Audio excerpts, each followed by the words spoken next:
Bonjour, je m'appelle Juliette Cellier, je suis avocate et j'ai l'occasion d'intervenir régulièrement en conseil en matière de droit social. Je vais vous parler aujourd'hui des salaires et de leurs particularités. Comme chacun sait, quand on parle de salaire brut et de salaire net. La différence des deux est assez simple. Le salaire brut, ce sont toutes les sommes qui sont versées aux salariés avant les prélèvements de cotisations sociales, et donc le salaire net, c'est finalement l'argent que vous allez avoir directement dans la poche après prélèvement des cotisations sociales, y compris CSG, CRDS. Alors, quand on parle de salaire, généralement, on parle de salaire de base, plus tous les à côté du salaire. J'entends par à côté l'avantage en nature que vous allez obtenir, qui va également être valorisé, à savoir le prêt d'un ordinateur portable, le prêt d'un téléphone portable, mais également un véhicule de fonction ou un logement de fonction. Ces avantages en nature sont des éléments de votre salaire, puisqu'ils vous permettent d'avoir une dépense en moins par ailleurs. Ils sont pris en compte pour le calcul de vos cotisations sociales. À côté de ces avantages en nature, vous pouvez avoir ce qu'on appelle des primes. Vous allez avoir des primes dites de gratification, un 13e mois, un bonus, où vous pouvez également avoir des primes liées à votre ancienneté, liées à votre assiduité. Ces primes sont généralement fixées ou prévues par les conventions collectives ou des accords d'entreprise. Dans tous les cas, pour savoir ce à quoi vous avez le droit, regardez votre convention collective. Dans votre convention collective, il sera indiqué les avantages auxquels vous avez le droit. Alors n'hésitez pas à regarder pour vérifier que tous les avantages vous sont bien versés.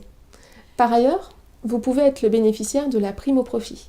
La prime au profit, c'est un avantage versé aux salariés lorsque les actionnaires bénéficient du versement de dividendes, et souvent de dividendes dits exceptionnels. Le montant va être fixé par un accord d'entreprise. Enfin, vous pouvez avoir le droit à des remboursements de frais de transport. En effet, deux cas existent. Soit vous prenez les transports en commun, et là vous faites partie du remboursement des frais de transport public. Votre employeur doit vous rembourser l'équivalent de 50% de votre titre de transport, sur justification bien évidemment. D'un autre côté, vous pouvez avoir des frais de transport dits personnels, et là tout va dépendre de l'accord que vous avez avec votre employeur et de l'accord qui existe dans l'entreprise. Comment est fixé votre salaire ? En réalité, le principe, c'est la liberté contractuelle. Il y a une liberté entre l'employeur et son salarié de fixer le salaire qui convient. L'évolution d'ailleurs de votre salaire dépendra d'un accord entre votre employeur et vous-même. En revanche, certaines limites doivent être respectées. La première, connue de tous, le SMIC. Vous ne pouvez pas être payé en dessous du SMIC. C'est un minimum de salaire fixé par heure. Pour déterminer celui qui s'applique à votre cas, il suffit de multiplier par votre nombre d'heures travaillées. Par ailleurs, il existe des accords interprofessionnels, des conventions collectives, des accords de branche ou d'entreprise qui fixent des minimums de salaire. Ces accords fixent ces minimums de salaire en fonction d'une grille et en fonction des qualifications de chaque salarié. Enfin, la fixation de votre salaire doit tenir compte de grands principes de droits fondamentaux. À savoir, il doit y avoir une égalité homme-femme. Ce n'est pas parce que vous êtes une femme ou que vous êtes enceinte que vous devez être moins bien payé qu'un homme. Il y a des grands principes liés aussi à la discrimination. On ne doit pas déterminer votre salaire en fonction de vos origines, de vos opinions ou de vos croyances.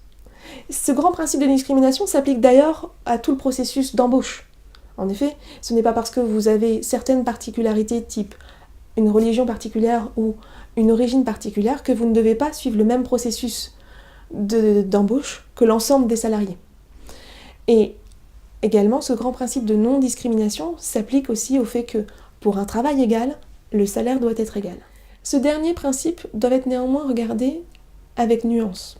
En effet, tout travail n'est pas toujours égal. Un salarié va avoir des compétences différentes d'un autre, va avoir une expérience différente d'une autre, et ces différences, dès lors qu'elles sont légitimes et objectives, vont justifier une différence de salaire. Peut-on vous imposer une baisse de salaire ? Non. Selon la liberté contractuelle, le salaire est fixé d'un commun accord entre l'employeur et le salarié. Ainsi, votre employeur ne peut pas vous imposer une baisse de salaire. Il s'agirait de vous imposer une modification de votre contrat de travail et c'est impossible sans votre accord. Néanmoins, une baisse de salaire peut vous être imposée si vous travaillez moins. Exemple, vous demandez un temps partiel, effectivement, le salaire sera automatiquement baissé. Comment obtenir une augmentation de salaire ? Est-ce qu'on peut imposer une augmentation de salaire à son employeur ? La manière la plus simple d'obtenir une augmentation de salaire, c'est d'avoir un accord de votre employeur, à savoir profiter des entretiens annuels pour mettre le sujet à l'ordre du jour, faire valoir vos droits et mettre en avant vos compétences.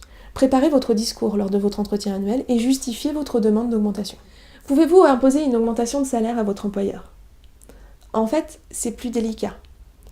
Les seuls moments où vous allez pouvoir imposer une augmentation de salaire à votre employeur, c'est les cas où votre salaire est fixé en deçà des minimums, à savoir en dessous du SMIC, mais surtout en dessous de la grille prévue par votre convention collective.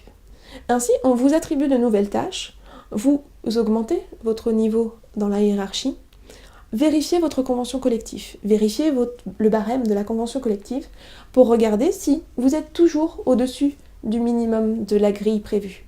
C'est l'unique moment où vous allez pouvoir demander une augmentation de salaire et presque l'imposer à votre employeur. Comment se passe le paiement de votre salaire ? Normalement, classiquement, mensuellement. Effectivement, c'est une obligation légale de percevoir son salaire à minima une fois par mois. En revanche, dans certains métiers ou dans certaines missions, généralement des métiers où vous faites des missions en CDD assez répétées, où vous avez plusieurs missions dans un mois, dans ces cas-là, il est possible de prévoir un versement tous les 15 jours. En fait, vous devez avoir un bulletin de salaire avec un intervalle de 16 jours entre deux. Dans les cas où vous avez des petites missions, votre salaire peut être payé soit en espèces, soit par virement, soit par ce qu'on appelle un chèque barré. Dans tous les autres cas, généralement, il va être versé uniquement par virement ou par chèque barré. C'est une obligation légale. De même, ce sera également une obligation légale dès lors que votre salaire dépasse 1 500 €. Enfin, il est à noter qu'il peut être prévu des retenues sur salaire. Qu'est-ce qu'une retenue sur salaire ? C'est simplement que votre salaire vous est dû dès lors que vous travaillez. Ainsi, en cas d'absence, vous allez avoir une retenue sur salaire, c'est-à-dire une diminution de votre salaire. Cette retenue sur salaire doit être nécessairement et obligatoirement proportionnelle aux heures non travaillées. Tout dépend après du fonctionnement de l'entreprise. Si vous n'êtes pas là 2 heures dans l'après-midi, il est effectivement possible que ça soit considéré comme un après-midi d'absence. Néanmoins, la proportion est obligatoire. Après avoir perçu votre salaire, votre employeur peut-il vous en demander le remboursement ? Exemple classique, une erreur. Il s'est trompé dans le calcul de vos cotisations sociales et finalement devait prélever plus de cotisations sociales salariales. Est-ce qu'il peut vous demander le remboursement ? Eh bien oui, malheureusement. Et ce, pendant 3 ans, c'est la durée de prescription. Il doit justifier, expliquer son erreur et vous demander le remboursement. Généralement, ce que font les employeurs, c'est qu'ils font par compensation avec les salaires qui vont devoir vous être versés à la suite. Cette compensation peut se faire, mais dans la limite du raisonnable, et donc généralement sur la part qui peut être saisie de votre salaire. Une part bien définie, selon des barèmes. Quand on parle de salaire, on en vient nécessairement à parler de bulletin de paie. Pourquoi ? Parce que tout salaire est accompagné généralement d'un bulletin de paie qui l'explique. Votre employeur est-il obligé de vous en fournir un ? Oui, bien évidemment. D'ailleurs, il sera nécessaire tout au cours de votre vie d'avoir des bulletins de paie. Pour toutes vos démarches administratives, rien que au moment où vous allez devoir demander vos droits à la retraite, vous aurez l'obligation de les fournir. Mais qu'est-ce qu'un bulletin de paie ? Le bulletin de paie, c'est le document sur lequel est retracé l'ensemble des informations qui ont permis de déterminer votre salaire. Vous avez des mentions dites obligatoires et des mentions qui servent essentiellement à la détermination de votre salaire. Pour les mentions obligatoires, il y a toutes les informations qui concernent votre employeur. Son nom, son adresse, le numéro SIRET, le code d'activité. Il y a toutes les informations qui vous concernent, vous salariés, votre nom, votre adresse, votre ancienneté, à savoir la date à laquelle vous êtes entré dans l'entreprise, et l'intitulé de votre poste, ainsi que la classification de votre poste dans la convention collective. Bien évidemment donc la convention collective, et enfin l'URSSAF auquel les cotisations sont versées. Ainsi, le fait d'obtenir un bulletin de paie de la part de votre employeur vous permet de vous assurer à minima que les cotisations sont versées et que vous êtes bien déclaré auprès des organismes sociaux. Concernant les autres mentions, votre bulletin de paie est une mine d'informations. Vous allez avoir la liste des cotisations sociales que vous payez, vous allez avoir le nombre d'heures effectuées, le salaire de base appliqué au nombre d'heures que vous avez effectuées. Vous allez pouvoir avoir également le nombre de congés payés pris pendant la période concernée sur le bulletin de paie, plus les congés payés qui vous restent à prendre. Vous allez savoir aussi si votre employeur vous rembourse certains frais, si vous bénéficiez de certains avantages en nature et que ces avantages en nature sont pris en compte sur votre bulletin de paye et dans votre rémunération. Et enfin, vous allez pouvoir avoir le montant de votre salaire net versé, ainsi qu'également une petite case assez intéressante pour votre déclaration d'impôt, à savoir le salaire net imposable, puisqu'effectivement, certaines cotisations sociales ne sont pas prises en compte pour la détermination du salaire imposable. Que faire quand votre employeur est en difficulté ? Est-ce que vous avez un risque finalement de ne pas percevoir votre salaire si vous avez un employeur en difficulté ? On ne va pas vous mentir, effectivement, pendant un temps, lorsque votre employeur est notamment en liquidation judiciaire, les choses vont être compliquées et vous n'allez pas percevoir votre salaire. Mais ce temps est assez réduit. Généralement, il faut compter entre 2 et 4 semaines. Il va y avoir un retard de versement le temps que les garanties dont bénéficient les salariés se mettent en place. Différents types de garanties. On parle de super privilèges des salariés, à savoir que les salariés sont payés en priorité par rapport à tous les créanciers de l'entreprise en liquidation. Et par ailleurs, vous avez un organisme qu'on appelle les AGS, qui est un organisme d'assurance, qui va prendre le relais de votre employeur pour verser vos salaires. Ainsi, pendant toute la procédure de liquidation ou de redressement judiciaire de votre entreprise, les AGS vont prendre le relais et donc vont vous verser les sommes qui vous sont dues du fait du travail passé, mais également les sommes qui vous sont dues du fait de la période de transition et toutes les indemnités qui vous seront dues si votre contrat de travail prend fin. Tout dernier sujet, peut-on saisir votre salaire ? En effet, si vous avez des difficultés financières vous-même, est-ce que vos créanciers, à savoir une banque parce que vous n'avez pas remboursé votre emprunt immobilier ou votre vendeur de voiture, peut-il venir saisir votre salaire ? Eh bien malheureusement, oui. Alors bien évidemment avec l'autorisation d'un juge.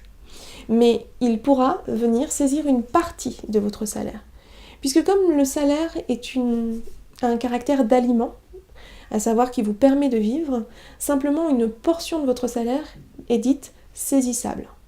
Une partie est donc insaisissable. Cette partie est définie selon un barème qui existe. Cette partie insaisissable pourra néanmoins être saisie dans un seul cas, une saisie pour non-versement de pension alimentaire. En effet, si vous devez des pensions alimentaires en raison d'un jugement, généralement un jugement de divorce, on pourra saisir la totalité de votre salaire. Dans tous les cas, la saisie devra être autorisée par un tribunal, généralement un tribunal d'instance. J'espère que toutes ces informations sur le salaire vous seront utiles. Dans tous les cas, n'hésitez pas à vous renseigner et surtout à vous reporter régulièrement à votre convention collective pour vérifier que vous avez bien tous les avantages.